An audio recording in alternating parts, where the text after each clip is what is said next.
குன்னூர் அருகே முகாமிட்டுள்ள 5 காட்டு யானைகள். குன்னூர் மற்றும் குந்தா வனத்துறையினர் யானையை விரட்டும் பணியில் ஈடுபட்டுள்ளனர். நீலகிரி மாவட்டத்தில் கடந்த 1 மாத காலமாக கனமழை பெய்து வந்ததால் வனப்பகுதிகள் மற்றும் தேயிலை தோட்டங்கள் பசுமை நிறைந்து காணப்படுகிறது.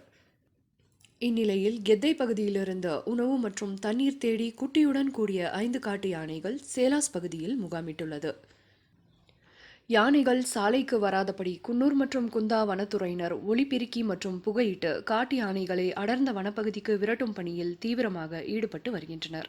மேலும் பொதுமக்கள் மற்றும் வாகன ஓட்டிகள் பாதுகாப்பாக செல்ல வனத்துறையினர் அறிவுறுத்தி வருகின்றனர்.